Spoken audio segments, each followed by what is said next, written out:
Welcome to Sri Sainatha kitchen. இன்றைக்கி நம்ம chicken biryani எப்படி பண்ணுறதுன்னு பார்க்க போகிறோம். அதுக்கு நான் ஒரு பாத்திரத்தில் 3 டேபிள் ஸ்பூன் எண்ணெய் சேர்த்துக்கிறேன்.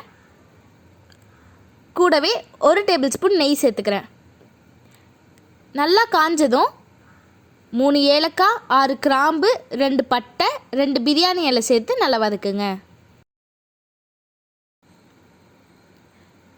இது கொஞ்சம் போல் பொரிஞ்சதும் 3 பெரிய சைஸ் வெங்காயத்தை நீளமாக அரிஞ்சு வச்சுருக்கேன், அதை சேர்த்துக்கிறேன்.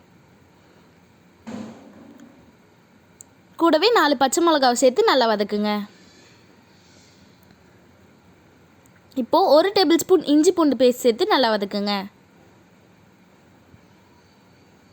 வெங்காயம் நல்லா வதங்கினதும் 2 பெரிய சைஸ் தக்காளியை நீளமாக அரிஞ்சு சேர்த்துக்கிறேன்.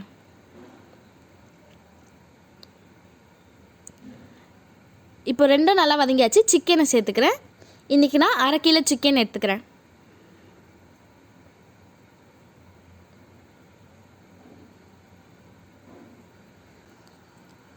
இப்போது கரம் மசாலா 1 டீஸ்பூன், தனி மிளகாய்த்தூள் 1/2 டீஸ்பூன், தயிர் 2 டேபிள் ஸ்பூன் சேர்த்து நல்லா வதக்குங்க.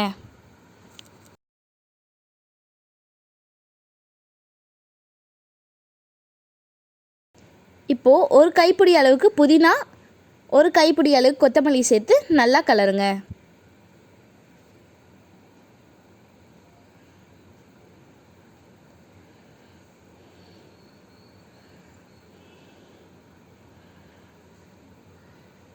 எல்லாம் நல்லா வதங்கியாச்சு. இன்றைக்கி நான் 1/2 கிலோ ரைஸ் போட்டு பிரியாணி பண்ணுறதுனால 4.5 கப் தண்ணி ஆட் பண்ணிக்க போகிறேன். இப்போ தேவையான அளவு உப்பு சேர்த்துக்கோங்க.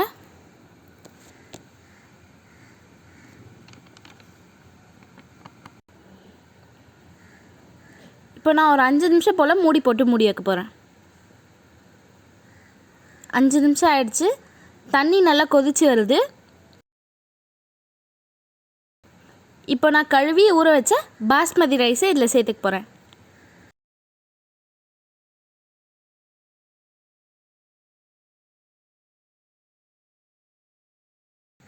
ஒரு 10 நிமிஷத்துக்கு நான் மூடி போட்டு மூடி வைக்க போகிறேன். 10 நிமிஷம் ஆயிடுச்சு. ரைஸும் நல்லா வெந்திருக்கு.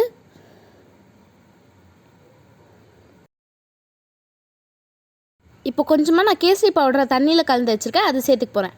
உங்களுக்கு வேணும்னா நீங்கள் சேர்த்துக்கலாம். எனக்கு கலர் பிடிக்குன்றதுனால நான் இன்றைக்கி சேர்த்துக்கிறேன். இப்போ ஒரு 5 நிமிஷத்துக்கு நம்ம தம் வச்சுக்கலாம். அதுக்கு நான் தோசைக்கல்லை முன்னாடியே ஹீட் பண்ணி வச்சுருக்கேன். அது மேலே நம்ம இந்த பிரியாணி பாத்திரத்தை வச்சிடலாம். இப்போ கூடவே வெயிட்டுக்காக நான் இஞ்சி பூண்டு இடிக்கிற கல்லை மேலே வச்சுக்கிறேன்.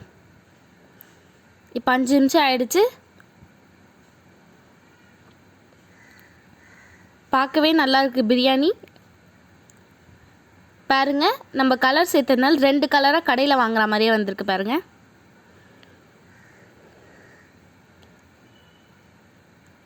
சுட சுட சுவையான சிக்கன் பிரியாணி ரெடி ஆகிடுச்சு. இந்த சிக்கன் பிரியாணியை வீட்டில் ட்ரை பண்ணிட்டு எப்படி இருக்குன்னு கமெண்ட் செக்ஷனில் சொல்லுங்கள். இந்த வீடியோ உங்களுக்கு பிடிச்சிருந்தா லைக் பண்ணுங்கள், ஷேர் பண்ணுங்கள், சப்ஸ்கிரைப் பண்ணுங்கள், மறக்காமல் பெல் ஐக்கானை கிளிக் பண்ணுங்கள். தேங்க்ஸ் ஃபார் வாட்சிங்.